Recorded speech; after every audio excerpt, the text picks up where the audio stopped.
Gracias, Jonathan. Gracias, Norma. Un saludo cordial para todos quienes se están sumando a este ciclo de charlas y conferencias que apoyando durante toda esta semana. Un saludo cordial para la antropóloga Gabriela El Juri. Es sumamente importante para nosotros contar con ponentes de altísimo nivel, pero sobre todo, no solamente este nivel académico y de conocimiento, sino también un nivel de sensibilidad y de experiencia en el ámbito de las artesanías, de las artes populares y de todo aquello que implica el patrimonio, tanto material como inmaterial, en el cual las artesanías, las artes populares son transversales. No hay una actividad que no haya sido asumida desde el sector artesanal como temas de construcción de identidades de territoriales, y es eso justamente lo que queremos que hoy Gabriela, desde su perspectiva, nos pueda hacer una invitación a una reflexión permanente de esta construcción, y muchas veces hablar también de la palabra deconstrucción de estos términos que son sumamente importantes, poderlos ir entendiendo. Sumado a ello, agradecer al equipo del CIDAB que estamos realmente en estos días con bastante actividad, pero sobre todo poner en consideración de quienes nos acompañan en la Semana del Diseño para la Artesanía estos talleres con la intención de que en sus territorios haya una profunda reflexión sobre el futuro de las artesanías y del diseño de manera conjunta. Desde el CIDAB creemos oportuno abrir este debate, este diálogo y escuchar también sus propuestas. Cabe recalcar también que Gabriela es ex colaboradora del CIDAB en sus años también de formación académica, así que ella conoce la casa desde el interior, conoce el pensamiento institucional, y es muy importante para nosotros también su criterio después de algunos tiempos que ella ha dejado y se ha dedicado a su vida profesional. Así que bienvenida, querida Gabriela, queridos amigos todos y todas del Ecuador y del continente y el mundo quienes se han sumado a este webinar. Muchas gracias, Fausto. En honor al tiempo, entonces, iniciemos con esta charla. Queremos dar la bienvenida a todos ustedes a este segundo día de conferencias y talleres de Ardis 2021, edición textil. Este evento cuenta con el apoyo de instituciones como la OEI, el Consejo Mundial de Artesanías y la Universidad de la SUAY. Agradecemos la presencia de todos ustedes y les recordamos que esta charla está siendo transmitida por Facebook Live y podrán hacer sus preguntas o comentarios a través del chat del Zoom o del Facebook también. Responderemos a todas sus dudas al final de la exposición de nuestra invitada. Les voy a presentar ahora a nuestra ponente, Gabriela El Juri Jaramillo. Ella es antropóloga, PhD en Sociedad y Cultura por la Universidad de Barcelona y magíster en Estudios de la Cultura con mención en Patrimonio. Es docente investigadora de la Universidad de la SUAY y ha sido docente invitada a diversas cátedras de posgrado. Se ha desempeñado como subsecretaria de Patrimonio Cultural del Ecuador, asesora del Ministerio de Cultura y Patrimonio y directora regional del Instituto Nacional de Patrimonio Cultural. Ha sido consultora para instituciones nacionales e internacionales como la UNESCO, el Consejo Nacional de la Cultura y las Artes de Chile y también el CRESPIAL. Sus líneas de investigación giran en torno al patrimonio cultural, la migración, las fiestas populares y la artesanía. Muchísimas gracias, Gabriela, y le damos la bienvenida y le cedemos la palabra. Adelante, por favor. Bueno, buenas tardes con todos. Buenas tardes con todos los amigos del CIDAB, con los artesanos, colegas y amigos que nos acompañan desde diferentes partes del continente. Yo me voy a permitir compartir una pantalla. Le voy a pedir, Norma, que me indique si es que pueden ver lo que les he traído para compartir.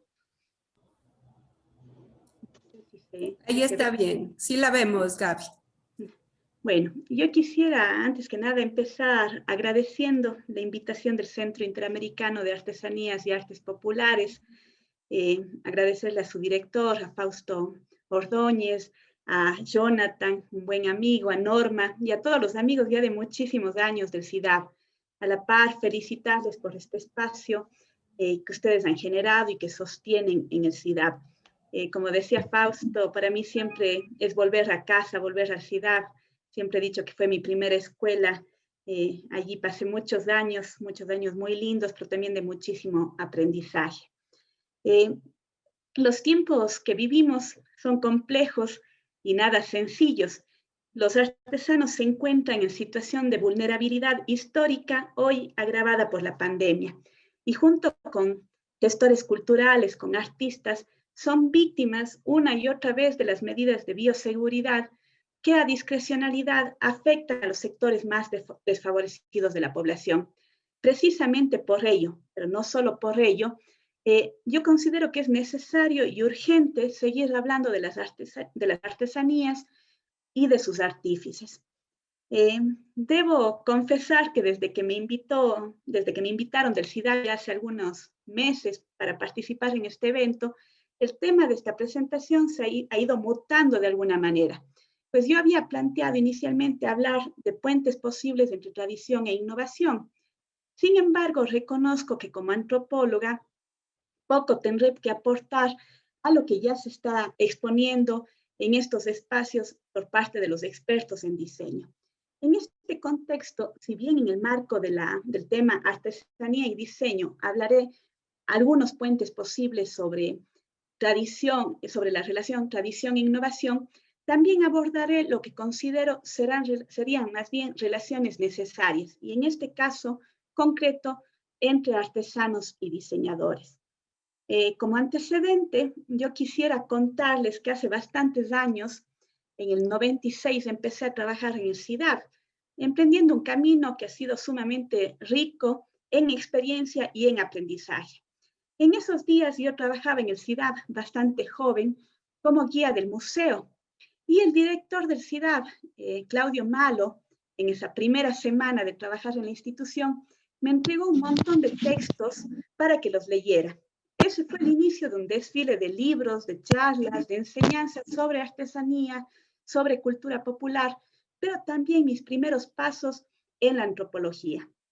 Entre esos textos estaba un libro pequeño llamado Inmediaciones, de Octavio Paz. Y este libro que le tengo aquí, que se llama Diseño y Artesanos y Diseñadores, que lo que hace es recoger las memorias de la reunión técnica iberoamericana sobre diseño y artesanía, que se llevó a cabo en octubre de 1990 como resultado de una organización conjunta entre el CIDAB, la Organización de Estados Americanos y la entonces Facultad de Diseño de la Universidad de La SUAY. Hoy, 31 años después, en este espacio del CIDAB, al que ahora vengo invitada como docente de la Universidad de La SUAY, yo traigo este mismo texto para esbozar algunas ideas que quiero exponer y otras que considero es necesario complementar e incluir en la discusión. Hay algunas similitudes entre la reunión técnica de 1990 y la que ahora nos convoca Artis. Ambas fueron iniciativa del CIDAB, con el apoyo, entre otras instituciones, de la Universidad de La SUAY y de la Facultad de Diseño, hoy de Diseño, Arquitectura y Arte. En los dos encuentros se ha contado con la presencia de diseñadores, de artesanos y de antropólogos, y en ambos se ha orientado la reflexión a la relación diseño y artesanía. También hay diferencias. El diseño y las artesanías hoy tienen nuevos abordajes, han pasado 30 años y 30 años no es poco. Sin embargo, ayer como hoy, me temo que la situación de los artesanos no ha cambiado significativamente. Algunas reflexiones de los autores del libro considero que no han perdido vigencia y siguen siendo pertinentes para pensar la relación entre diseño y artesanía, y por consiguiente entre tradición e innovación. A la par, como he dicho, otros elementos y otras relaciones es preciso pensar o complementar. A partir de lo anotado, yo he estructurado esta presentación de la siguiente manera. Sobre los puentes posibles, hablaré de la relación tradición e innovación, la necesidad de conjugar innovación y continuidad, el reto del equilibrio entre la tradición y el mercado, y la importancia de la investigación para la continuidad y la salvaguarda. Respecto a las relaciones que considero necesarias, propongo pensar en los artesanos más que en las artesanías, abordar la artesanía como patrimonio cultural y material, y a partir de estos dos componentes, plantear algunas ideas de lo que creo debería ser la relación artesanos y diseñadores. Antes de iniciar, considero necesario hacer dos precisiones que permita a los participantes de esta charla conocer el locus de enunciación de esta presentación. En primer lugar, recalcar que si bien aquí por razones de tiempo hablamos de la artesanía en general, no debemos olvidar que la realidad de la artesanía es enormemente diversa. En inicio con dos grandes ámbitos claramente diferenciados. Por un lado, artesanías que aún existen en función de la satisfacción de necesidades básicas o ceremoniales, enmarcadas comúnmente en contextos rurales, y por otra parte, artesanías cuya razón de existir está vinculada directamente con su comercialización en el mercado urbano. A la par, sobre el locus de enunciación, quisiera precisar que no soy diseñadora, no soy artesana, sin embargo hablaré desde mi lugar de enunciación, que es la antropología. Y cuando hablamos de diseño y artesanías, creo que cabe preguntar desde dónde y qué tipo de relaciones hablamos. Hablamos del diseño que toma como fuente de inspiración elementos de las artesanías, o hablamos de la salvaguarda de las técnicas artesanales mediante el aporte del diseño.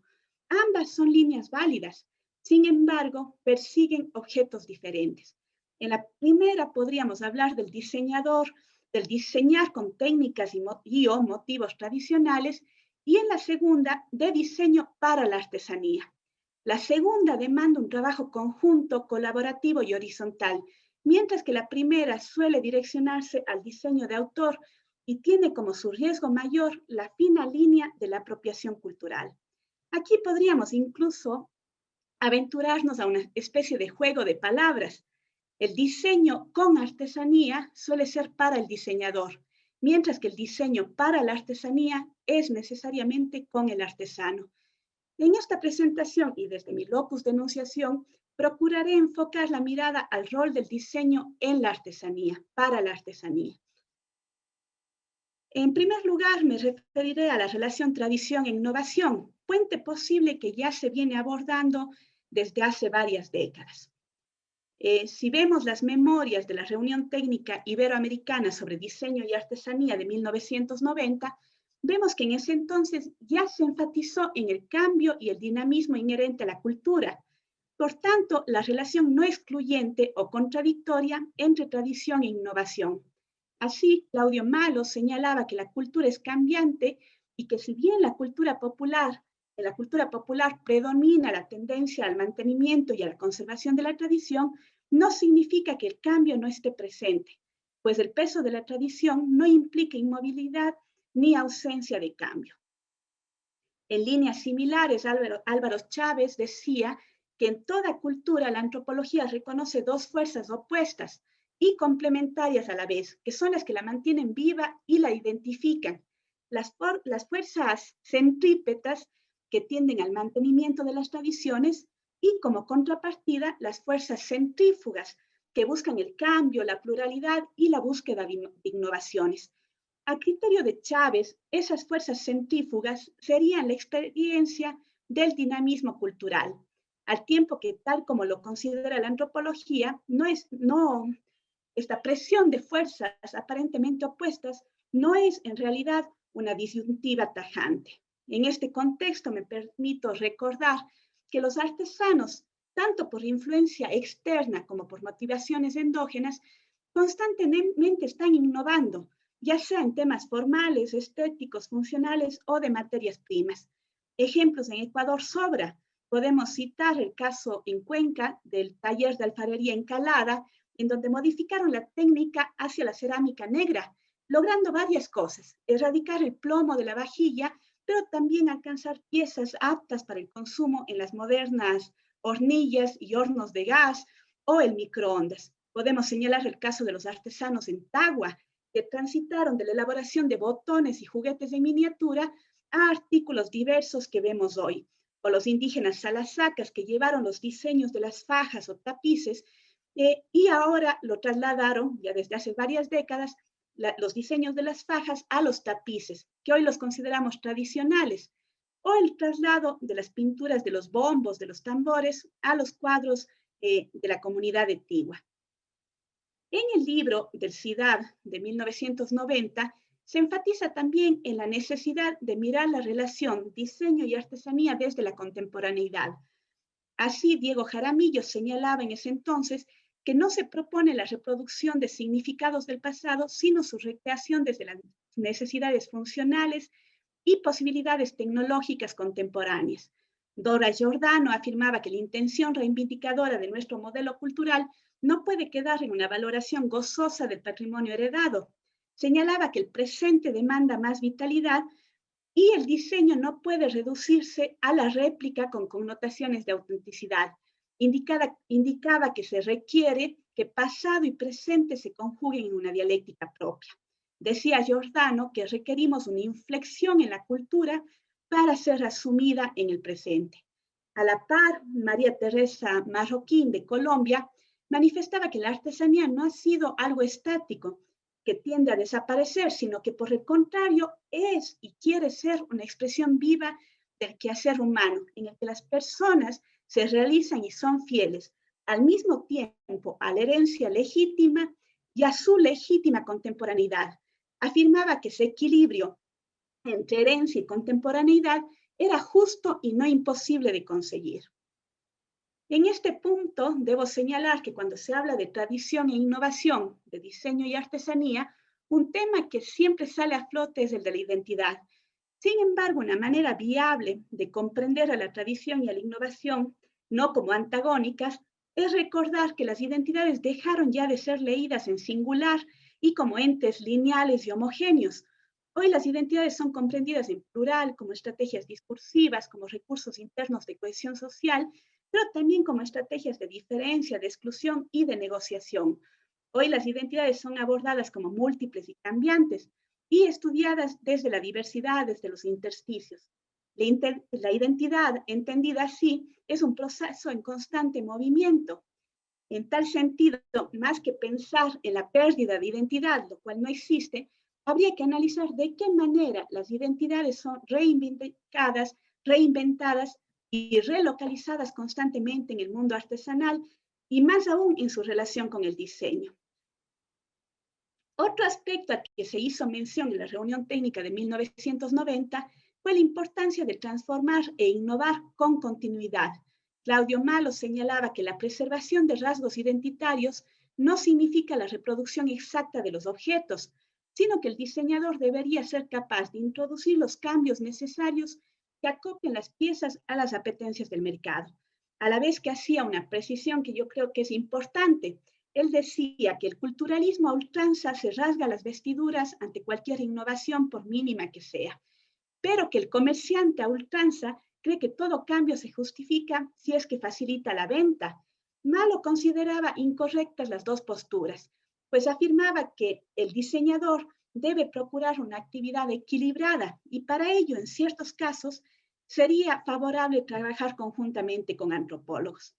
De lo anterior se puede deducir que las medidas de salvaguarda no deben estar destinadas al mantenimiento en la reproducción exacta de las formas y la funcionalidad de los objetos, sino a garantizar las circunstancias, las condiciones que permitan que los artesanos continúen trabajando en sus oficios con continuidad, pero también con las adaptaciones que los tiempos actuales demandan. Ahora bien, aquí aparece otro tema que también se vio en esa reunión de 1990, y es el tema del mercado. Y aquí cabría notar que tales precisiones se aplicarían a la artesanía que ha entrado en esa lógica de consumo capitalista, mas no tanto a las artesanías que continúan existiendo en connotaciones familiares de autoconsumo o ritualidad.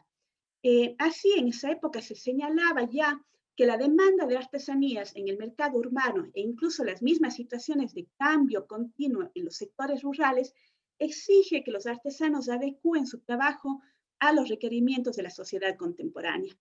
Cabe anotar que para la década de los 90 ya se había superado la idea de una aldea global como resultado de la globalización.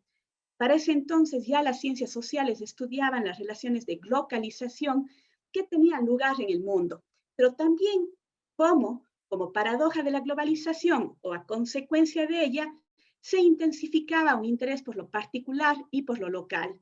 Dentro de la lógica de la globalización, surgía la interrogante de cuáles serían las posibilidades de la artesanía en un mundo contemporáneo. Y lo que se veía era que precisamente en el contexto globalizado, si bien aparecen nuevos retos, nuevas dificultades, también emergen posibilidades alternativas para la producción artesanal. Claudio Malo decía que en varios contextos la subsistencia de las artesanías depende de la existencia de consumidores. Los artesanos, decía él, no podrán mantenerse en sus oficios si es que sus productos no son apetecidos y demandados en el mercado. Explicaba además que las artesanías que no estaban sujetas a la lógica del mercado solo podrían subsistir si es que se mantenían las condiciones sociales, económicas que justificaban su producción. Según Malo, en la actualidad de los años 90, las artesanías dependían de la existencia de un consumidor diferente. Por lo tanto, planteaba que las políticas tendientes al desarrollo de las artesanías o acciones de diseño en el mundo contemporáneo debían tomar en cuenta ese mercado diferente al tradicional. En líneas similares, Rafael Rivas de Benito afirmaba que solo hay un medio posible, y él decía incluso deseable, de garantizar la continuidad de las producciones artesanales. Y este medio no es otro, según él, que el aseguramiento de unos mercados internos y externos estables por dinámicos. Según Rivas de Benito, había que equilibrar las valoraciones culturales con las económicas, puesto que pensarlas por aislado no era lo más conveniente para lo que él consideraba, entre comillas, el factor humano que sostiene la producción artesanal. Sobre esta dimensión económica de las artesanías, cabe un paréntesis para indicar que las Naciones Unidas, a través de la Conferencia de Comercio y Desarrollo UNCTAD y el Programa de Desarrollo, ha publicado varios reportes de economía creativa que proveen de evidencia que muestra que el patrimonio, especialmente el inmaterial, sería el campo de mayor dinamismo emergente en el comercio mundial, a la vez que la artesanía aparece como la industria cultural, entre comillas, más importante en los países en vías de desarrollo. Así, las artesanías podemos decir que presentan un doble valor, albergan un valor simbólico para los pueblos, pero también constituye un recurso económico y de dinamización de las economías locales. Sin embargo, de esta realidad, hay que decir que es preciso evitar convertir a la artesanía en una mercancía bajo la lógica del mercado. Para ello es importante encontrar un justo equilibrio entre la dimensión simbólica, cultural de los saberes tradicionales que enmarca la artesanía y su dimensión económica. Es fundamental en este punto cuidar de manera especial que el valor de cambio propio de la economía capitalista no se sobreponga al valor de uso propio de las culturas tradicionales. Seguramente yo creo que más compleja que la aparente tensión entre innovación y tradición es la tensión real entre tradición y mercantilización, en donde la disyuntiva entre la lógica del mercado y el patrimonio entran en juego en una relación que es compleja y que no es sencilla de resolver.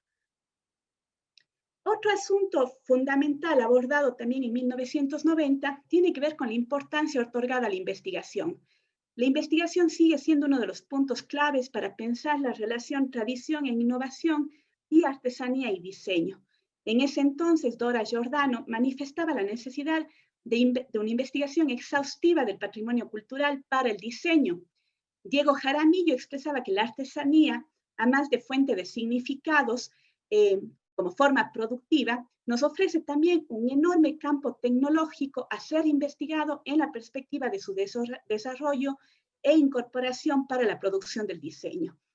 Según Diego Jaramillo, la investigación del patrimonio cultural contenido en las artesanías debía orientarse tanto a las significaciones como a las funciones y a las tecnologías que se ponen en juego. Estos planteamientos no han cambiado con el pasar de los años.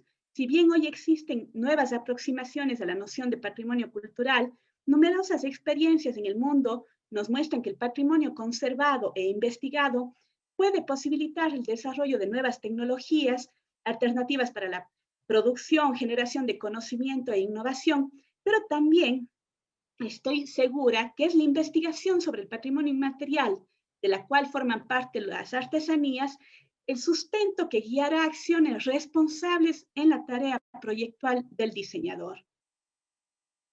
Ahora bien, pensar los puentes posibles entre tradición e innovación ya se lo ha venido planteando desde los años 90 y finales de los 80, con la misma creación de la Facultad de Diseño de la Universidad de la SUAY, que fue pionera en el país. Sin embargo, había notado en un inicio que me gustaría también hablar de relaciones no solo posibles, sino también de relaciones necesarias. La relación diseño-artesanía sigue siendo vigente 3 décadas después de la reunión técnica que aquí he mencionado, y prueba de ello es que estamos hoy reunidos. Pero el giro que tal vez nos hace falta profundizar es pensar en los artesanos más que en las artesanías y en los artesanos más que en el diseño mismo. De cierta manera, yo hablo de un ejercicio de pensar por fuera del diseño y por fuera de las artesanías para poder visibilizar al artesano. Si miramos las memorias que dan lugar al libro Artesanos y Diseñadores, se habla mucho de los diseñadores y se habla mucho de la artesanía, pero se habla muy poco de los artesanos. Y creo que ese es el salto que hay que dar 31 años después. Yo iniciaba planteando que es preciso preguntarnos desde dónde queremos mirar la relación artesanía y diseño, si lo queremos hacer desde el diseño o desde la artesanía. Me temo que ha predominado en pensar esta relación desde el diseño, pero hace falta las voces de los artesanos. ¿Cómo los artesanos conciben el diseño? ¿Cómo los artesanos ven estas relaciones posibles y cómo imaginan esas relaciones? Yo no tendría una respuesta a esas preguntas. Sin embargo, desde un tercer espacio, el de la antropología, creo e insisto que esa relación debe ser una relación horizontal, de reconocimiento y valoración real del saber artesanal, del rol social e histórico del artesano, pero también un reconocimiento y un transparentar la situación del artesano.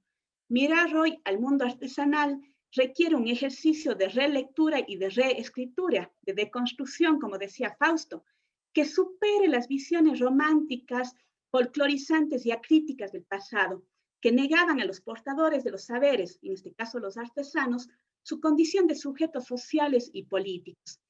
El peso de los discursos hegemónicos de la cultura occidental, la arremetida del mercado, la producción seriada de la industria y el propio sistema capitalista ponen en peligro a los saberes y prácticas tradicionales.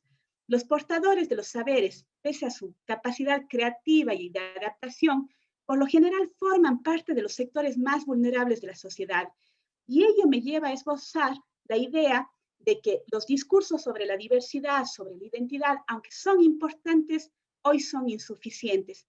Si no se incluye el abordaje de las diferencias, de la desigualdad y de las inequidades, pues los artesanos atraviesan situaciones diversas y complejas de vulnerabilidad, muchas de ellas arraigadas en estructuras socioeconómicas históricas de nuestros países y su legado colonial. Reconocer esta situación de vulnerabilidad de los artesanos creo que es fundamental para encaminar cualquier acción tendiente a afianzar los lazos entre diseño y artesanía.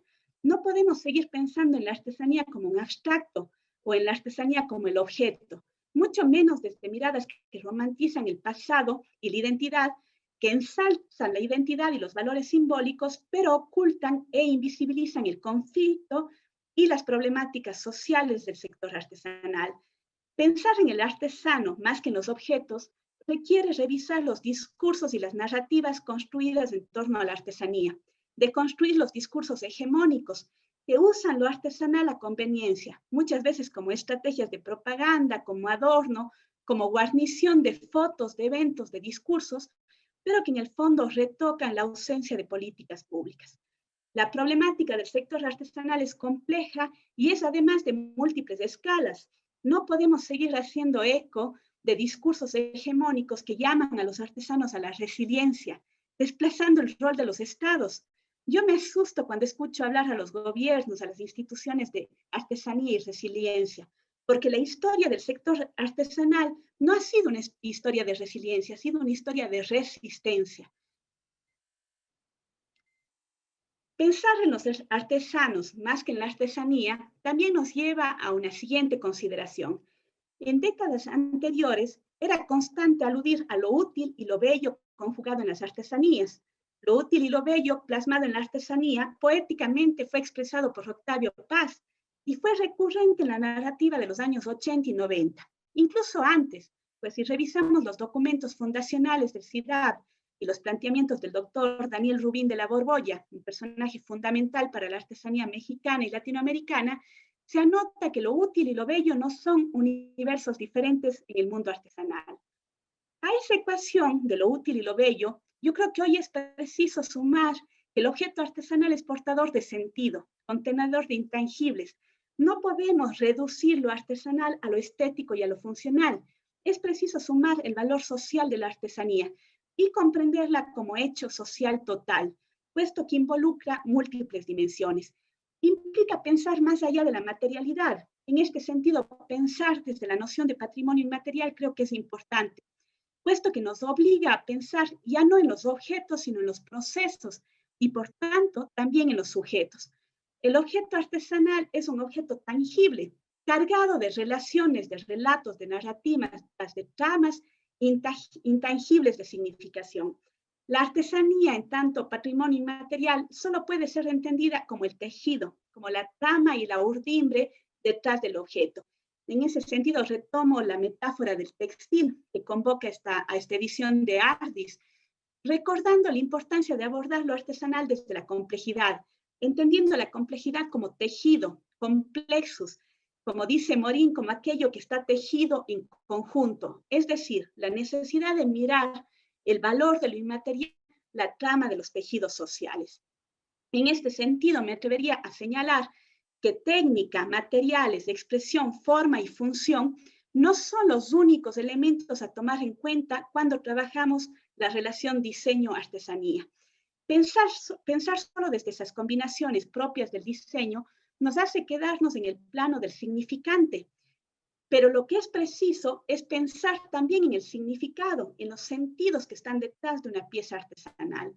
Abordar las artesanías, particularmente las técnicas artesanales tradicionales, desde la noción de patrimonio inmaterial, además nos lleva a superar los conceptos de preservación y conservación que caracterizaron a los años 80 en América Latina, para pasar a la noción de salvaguardia, que refiere ya no a los objetos, sino a generar condiciones para que los artesanos, en este caso, se mantengan en su oficio con continuidad, pero también con dinamismo, sobre todo con dignidad. Salvaguardar las artesanías significa, entre otras cosas, salvaguardar técnicas y saberes, cuidar el valor de los entramados sociales e identitarios, de los tejidos sociales que están detrás del oficio artesanal, encontrar equilibrios justos y nunca sencillos entre el mercado y los valores simbólicos de la artesanía, lograr que el artesano se mantenga en su oficio dignamente, pensar la condición del artesano en la estructura socioeconómica de nuestros países y pensarle también al artesano como sujeto, repito, social y político. Todo ello nos obliga, como he insistido en este y en otros espacios anteriores, a pensar en los artesanos más que en la artesanía.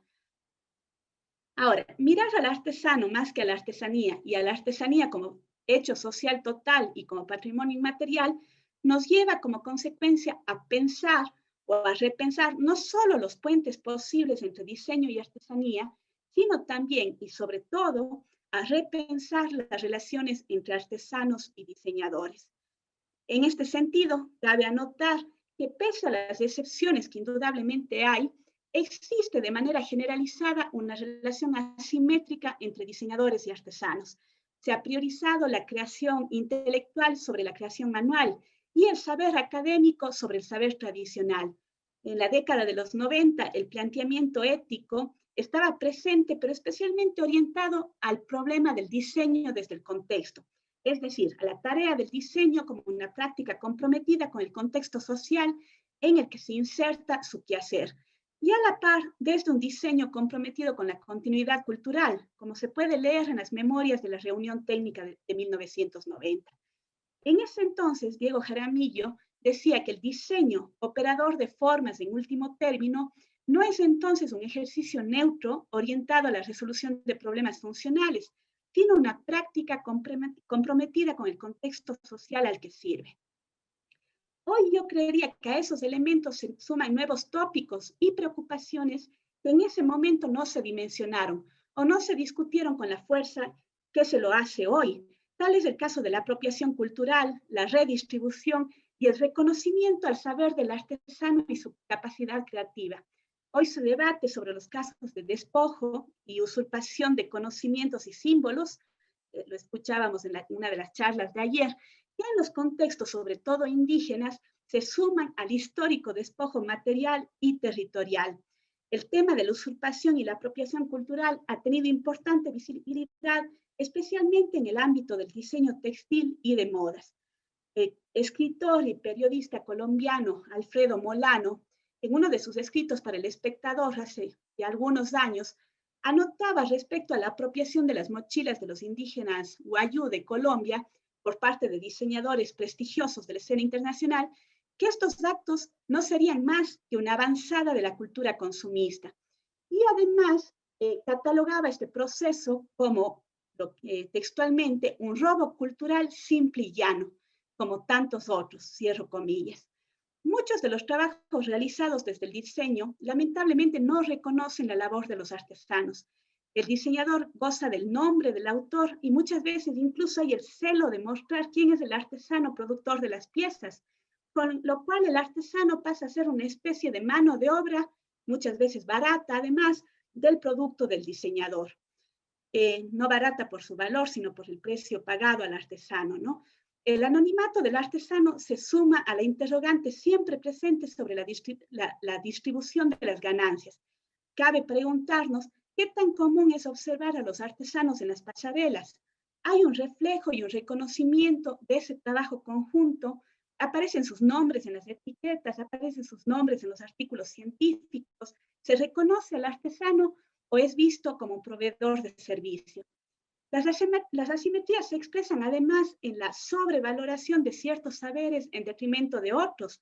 El saber académico del diseñador sobrevalorado frente al saber tradicional y al saber hacer del artesano.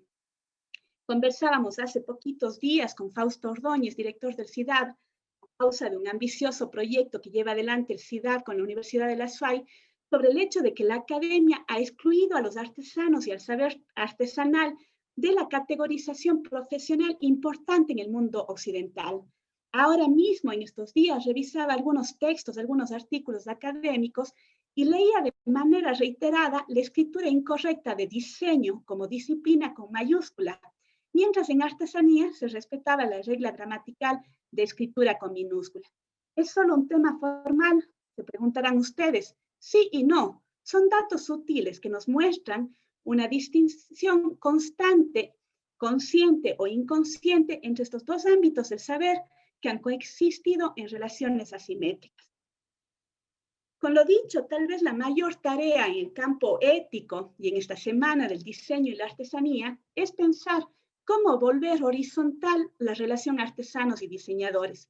En la práctica, en el taller, en el reconocimiento de autor, en el producto, en el precio, en la distribución de las ganancias y también en la academia. Esta relación entre artesanos y diseñadores debe ser un diálogo horizontal entre saberes y conocimientos diversos, en el que el diseño se convierte en una herramienta que permita adecuar los cambios necesarios para que las obras artesanales encuentren funcionalidad en la contemporaneidad. La academia debe volver a mirar a las artesanías. Allí el CIDAB y la Universidad de la SUAY están aunando importantes esfuerzos. Según Noroña y Solís, es preciso pensar más allá de la idea de un diseño que únicamente crea proyectos. Implica un alejarse de la posición del diseñador como finalizador de los procesos, para comprender que también puede actuar como mediador. Mercedes Martínez González, siguiendo los planteamientos de Martín Juez, propone trabajar sobre la historia de vida de los objetos. Sin embargo, yo creería que dicha historia de vida de los objetos, pensada para la relación artesanía y diseño, no puede ser otra que una historia de vida de los sujetos. Personalmente considero que es importante descolonizar las relaciones entre artesanos y diseñadores y empezar a pensar en la co-creación.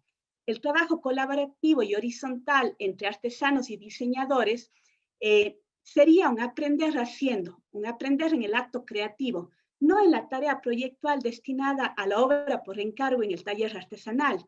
En el aprender haciendo, el objeto se convierte en un pretexto para el aprendizaje y el trabajo colaborativo, para el intercambio real y la valoración real de los saberes diversos.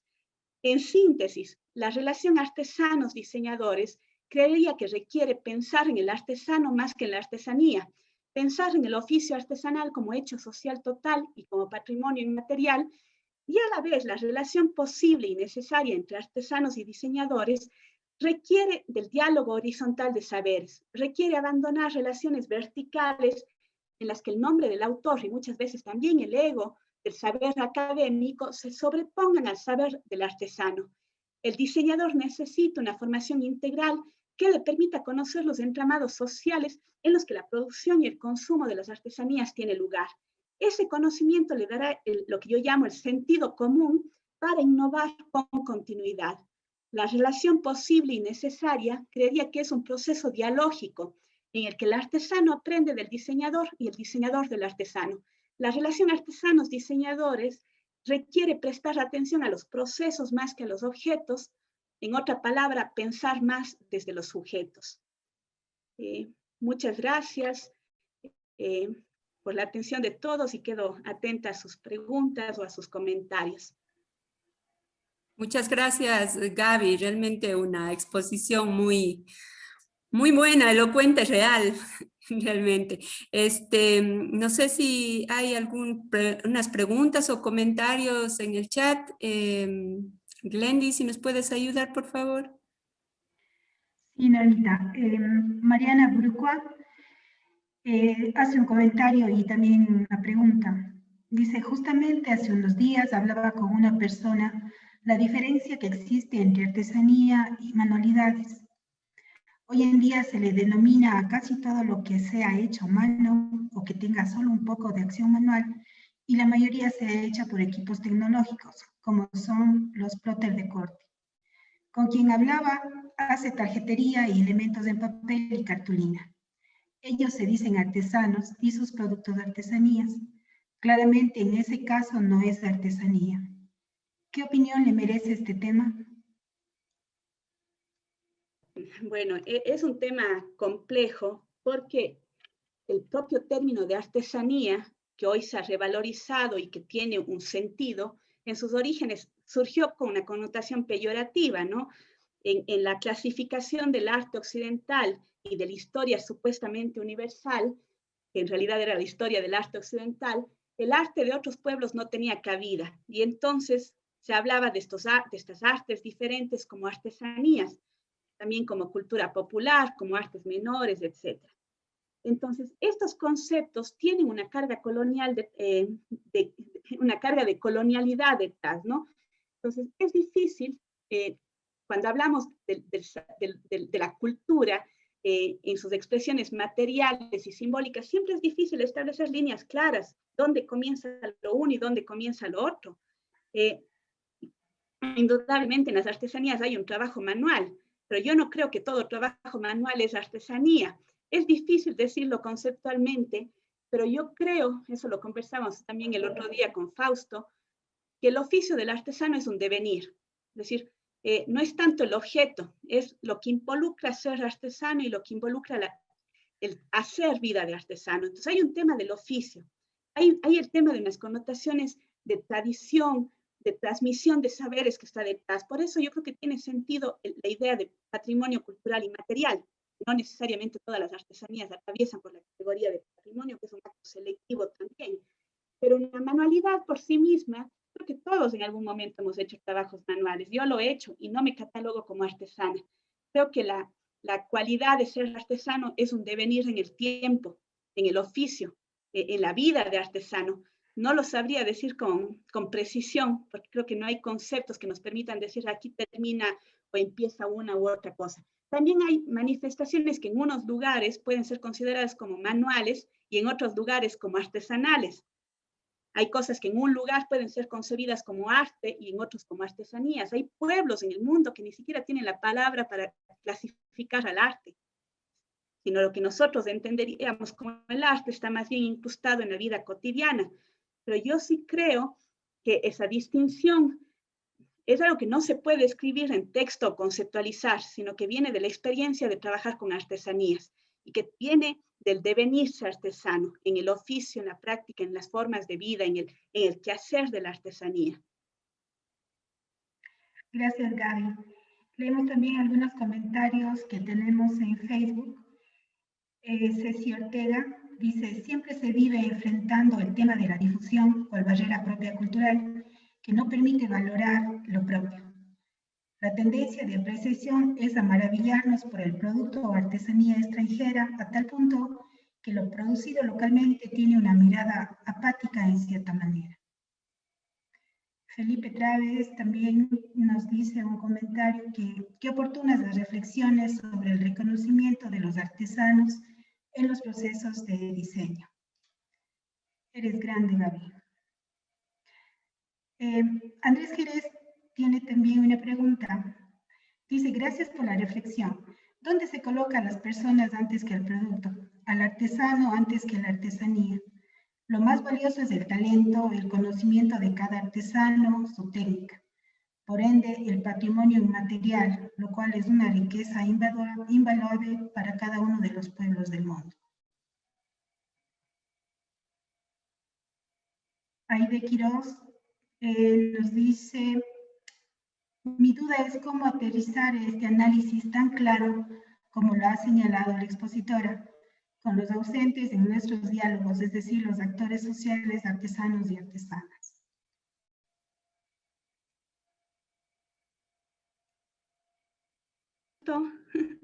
Contesto algunas de las ideas, ¿no? Sí. Pero algunos eran más comentarios con los que estoy plenamente de acuerdo. Esto de valorar lo extranjero suele ser una constante y no solo en nuestra ciudad y no solo en nuestra cultura. Siempre hay una tendencia a valorar lo ajeno, ¿no? Y en países, en regiones con una alta, con este legado tan marcado de colonialidad, esa práctica se vuelve constante, porque se nos ha mostrado históricamente y se nos sigue mostrando que hay unos saberes, unos conocimientos, unos sentires superiores a los de las zonas colonizadas, ¿no? Entonces, esto lamentablemente lo vivimos en la artesanía, pero no solo en la artesanía, en la cultura en general. Siempre estamos valorando más lo que llega de fuera. Por eso yo creo que la labor de instituciones como el CIDAB es importante. Yo sí creo que el CIDAB ha hecho una gran labor en los años, en sus 45, más de 45 años de vida institucional, en posicionar el valor de las artesanías. Lo hizo durante mucho tiempo sola, como instituciones, muy pocas instituciones y de manera aislada se preocupaban por estos temas. Recién ahora es que estamos hablando de las artesanías como patrimonio inmaterial, pero eso es en el nuevo milenio. Hace 30, 40 años a nadie se le ocurría hablar que había una connotación patrimonial en lo artesanal. Entonces, el trabajo de valorizar la artesanía es fundamental y yo creo que eso tiene que ver también con lo que señalaba alguien más, que decía dónde se coloca el artesano, antes, después del producto. Yo creo que el artesano antes, después, en el proceso, es decir, el artesano es el gran ausente, ha sido históricamente el gran ausente de la valoración patrimonial. Basta mirar, revisemos los repositorios tanto físicos como digitales. Hay muchísima investigación sobre las artesanías y las técnicas. Hay muy poca investigación sobre la realidad de los artesanos. Es decir, ha habido, además que somos una sociedad, la sociedad occidental, que valora el objeto. Lo mismo pasa con las piezas arqueológicas, cuyo lugar de ser hasta hace no mucho era el museo, ¿no? El objeto por el objeto. Y eso ha pasado también en el mundo artesanal. Una sobrevaloración del objeto en detrimento de los sectores sociales que están detrás. Porque además, ojo, valorar a la artesanía más allá del objeto y de lo estético e involucrar el concepto de patrimonio inmaterial implica visibilizar sectores sociales que históricamente han estado marginalizados. Es decir, era mucho más fácil poner todas las cualidades en los objetos como pieza destinada al museo, que visibilizar las relaciones de desigualdad, de inequidad que están detrás. Por eso yo insisto mucho que el discurso de la diversidad, que ha estado siempre presente cuando hemos hablado de artesanías, es importantísimo, pero no suficiente si es que no visibilizamos las diferencias, las inequidades que están detrás del objeto artesanal. Y los artesanos, en la mayoría de las condiciones, la pasan mal y la pasan difícil y sufren el oficio artesanal. Y esas son las realidades que no se muestran cuando pensamos o usamos únicamente el discurso, que yo misma lo he usado en el pasado, el pensar la artesanía solamente desde la diversidad y desde los conceptos de identidad. ¿Cómo aterrizar todo esto? Yo creo que atraviesa por varios lugares, y decía algo que yo creo que es importante. Decía, bueno, ¿y dónde están los artesanos?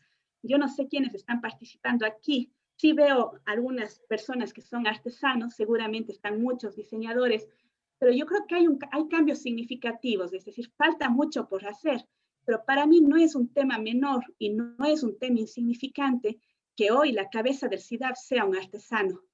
No es un tema menor. O sea, pensemos, si comparamos la reunión de 1990 con lo que estamos haciendo hoy, allí estaban artesanos, porque había un trabajo directo entre artesanos y diseñadores. También lo hubo en los inicios de la Facultad de Diseño. Allí estaban maestros artesanos enseñando en los talleres como profesores.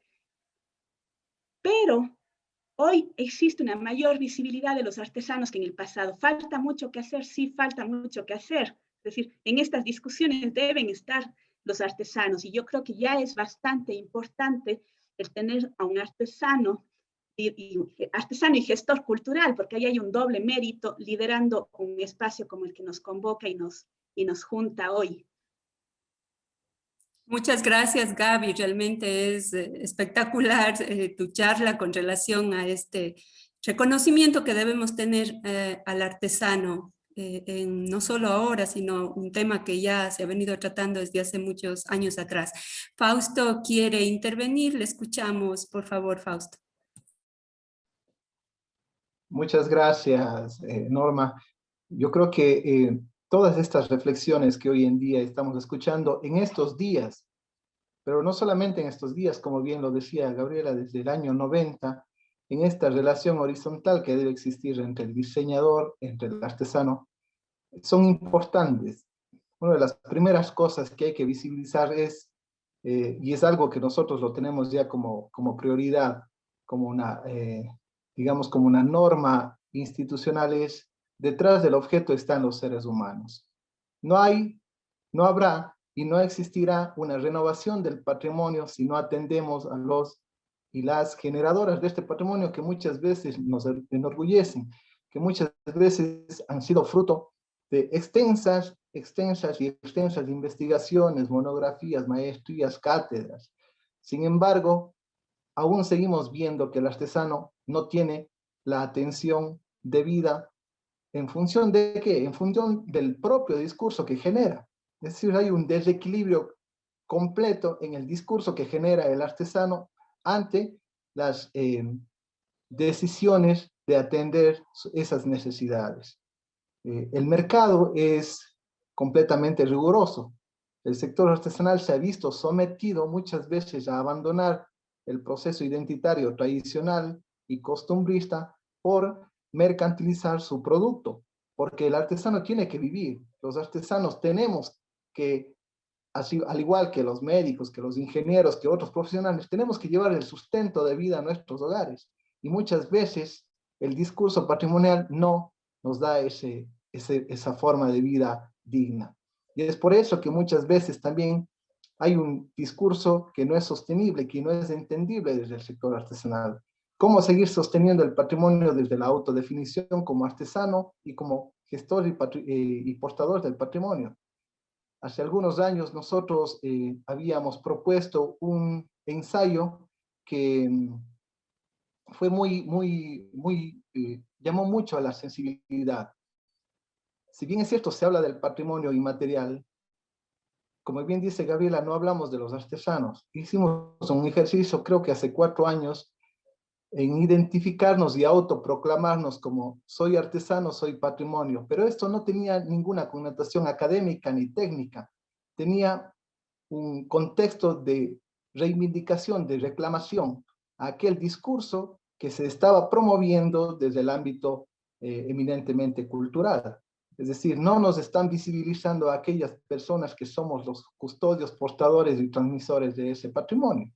Por eso es importante que cuando hablamos de proyectos para los artesanos, tenemos que articular los proyectos para los diseñadores, porque no habrá una concordancia en el discurso, no habrá una concordancia en las metas que podamos plantear para esta renovación si es que no equilibradamente no activamos estas dos profesiones que yo las veo particularmente esenciales y transversales, definiendo cada uno su rol, reconociéndose cada uno en sus competencias, pero sobre todo respetando cada una de las acciones que el diseñador, el artesano, la diseñadora o la artesana pueden proponer para esta renovación del patrimonio inmaterial.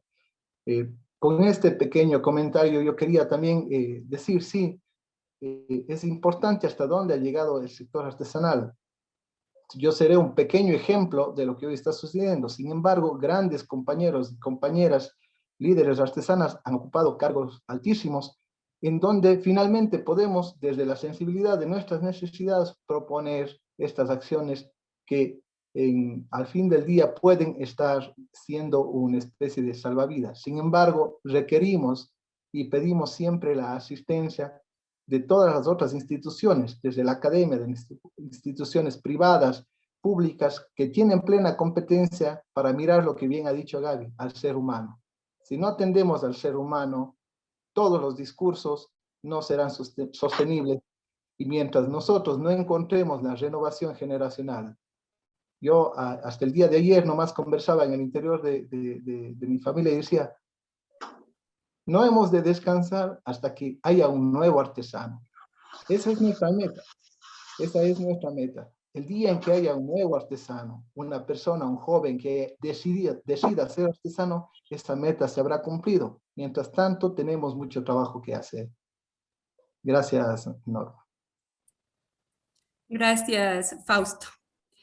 Bueno, yo también concluyo únicamente diciendo que realmente, de acuerdo al tema de Gaby, hay muchos puentes posibles entre la tradición y la innovación, pero quizá hay puentes más necesarios como este, el del reconocimiento del artesano, el de reconocer su situación actual y su futuro también, ¿no? Me quedo con esa reflexión, Gaby.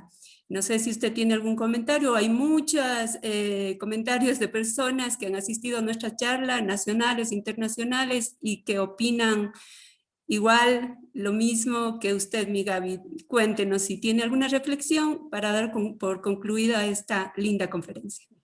Sí, bueno, yo soy un poco ciega, entonces me cuesta leer acá y saber si tal vez hay alguna pregunta que podría atender. Pero sí quisiera más bien hacer solo una aclaración que por tiempo no la pude hacer y porque tampoco era el tema central, pero ha mencionado Fausto, lo mencioné yo, esta necesidad de pensar a la artesanía desde el patrimonio inmaterial. Pero ojo, ahí creo que debo hacer una aclaración importante. Pensarla desde el patrimonio inmaterial, pero también deconstruyendo el patrimonio, que es algo que yo lo he insistido mucho desde mi trabajo con el patrimonio. Es decir, si seguimos pensando en el patrimonio como pensábamos en el pasado, desde miradas románticas, folclorizantes, lo único que terminaremos haciendo es cambiar de nombre a lo que en el pasado se le llamó folclore, cultura popular, y hoy le podríamos llamar patrimonio inmaterial. Es decir, también hay que estar siempre reflexionando sobre estos conceptos. Cuando leemos la Convención de Patrimonio Inmaterial de la UNESCO, es clarísimo que ahí hay un reconocimiento a los portadores, y yo creo que es importante. La cuestión es cómo eso se efectiviza en las políticas públicas, cómo desde las instituciones competentes del patrimonio no reproducimos, reproducimos, yo estoy fuera de las instituciones públicas y estoy ahora en la academia, pero cómo no reproducimos las mismas prácticas con nuevos conceptos. Es decir, cuando llamo a pensar a las artesanías desde el patrimonio inmaterial, es pensar desde estos intangibles que están en los entramados simbólicos y sociales detrás del objeto artesanal. Pero ojo, sin reproducir tampoco las viejas prácticas y las viejas teorías sobre el patrimonio. Hablo desde un patrimonio, insisto, deconstruido. Es decir, cómo pensarlo desde el patrimonio, pero también desde visiones contemporáneas sobre el patrimonio. Gracias, Gaby. No sé si, bueno, si Glenda nos ayuda leyendo un par de comentarios más, porque sí valen la pena leerlos. Sí, tenemos un comentario de Bárbara Velasco, presidenta de la WCC. Quizás sería interesante asumir la mutua dependencia y colaboración que hoy en día equilibra la necesidad del diseño hacia el conocimiento y oficio del artesano. María Eugenia Fiallo también comenta: gracias por la exposición, Gabriela. Vale que todos reflexionemos sobre el tema y ojalá en un futuro no muy lejano sea mejor valorada la artesanía. Tenemos también una pregunta del chat aquí en Zoom. Samir dice: es tiempo de dar una definición de artesanía, arte popular y manualidades. Ya se ha teorizado bastante sobre el tema y es necesario que las instituciones públicas tengan clara esa definición, para que haya un trabajo mejor dirigido a cada grupo dentro del sector artesanal. La mayoría de funcionarios públicos no saben o no conocen de qué se trata la artesanía, quienes integran el sector artesanal y por ende no saben cómo trabajar en el sector. Gracias, Glenda. Esos son algunos de los comentarios que hemos tenido. Leía por ahí un comentario igual de Chile que decía que igual la concepción es igual en ese país, que no hay una visibilización real del artesano, sino más bien del producto en sí. Entonces, bueno, creo que con esto damos por concluida esta hermosa charla y queda reflexión de todos los que hemos estado en esta reunión.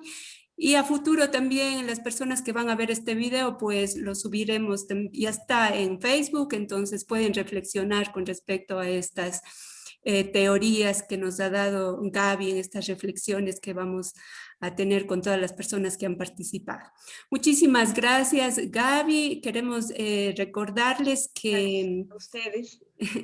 Gracias, Gaby, por aceptar nuestra invitación y pues siempre sabemos que podemos contar con usted y sus ponencias muy elocuentes y muy buenas.